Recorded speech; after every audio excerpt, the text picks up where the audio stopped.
Emma lived in a small town where nothing ever happened, a place where everyone knew each other. Life was simple until her best friend, Sarah, vanished without a trace, leaving the entire town in shock. Emma said come on and began searching for Sarah. Days passed, then weeks, but there was no sign of Sarah. One afternoon, Emma wandered into the old toy shop at the edge of town, a place no one ever seemed to visit.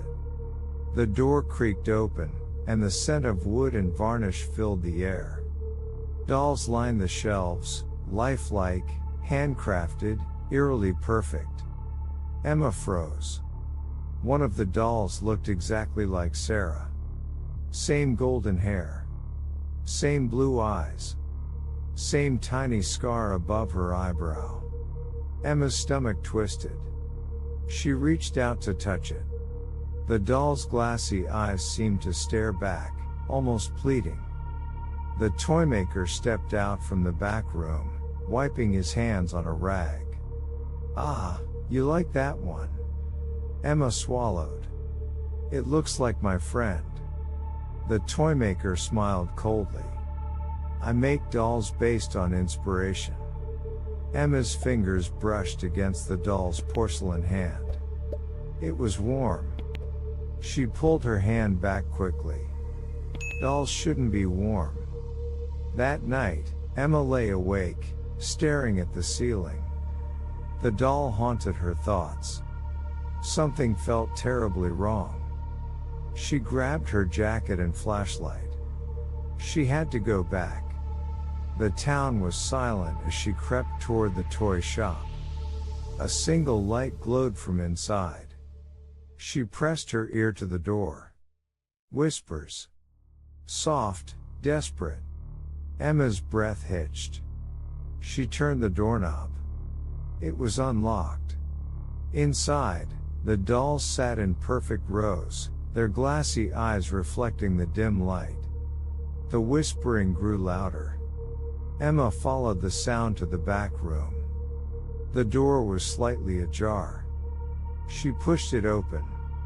Inside, dozens of dolls hung from the walls, each one resembling someone from the town.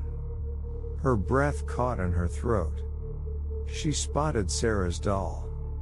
Its lips trembled. Emma stumbled back, her heart racing. Dolls weren't supposed to talk. She grabbed the doll. It flinched. The toymaker's voice came from behind her. "You shouldn't be here." Emma spun around.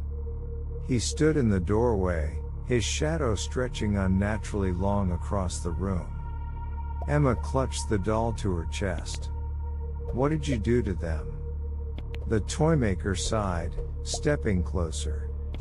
"They're not dolls, Emma." Her blood ran cold. She looked down at Sarah's tiny porcelain face. The eyes blinked. A tear rolled down its cheek. Emma screamed. She ran, shoving past the toymaker. His laughter followed her. As she reached the door, something grabbed her ankle. A doll. It gripped her with unnatural strength. More hands reached out, tiny fingers clawing at her skin. They weren't just dolls. They were alive. Emma kicked free, stumbling outside. The night air felt wrong, thick, heavy. She turned back. The toy shop was gone. Only an empty lot remained. She gasped for breath, her pulse thundering in her ears. Sarah's doll was still in her hands. Its tiny lips moved. "Help me." The next morning, Emma went to the police. But the toy shop had never existed. No one remembered it. No one remembered the toymaker. No one remembered Sarah. Emma stared at the doll in her hands, her best friend's terrified eyes staring back. And then, one by one, the people in town began to disappear. New dolls appeared in her room. Each one familiar. each one whispering. And Emma knew. She was next.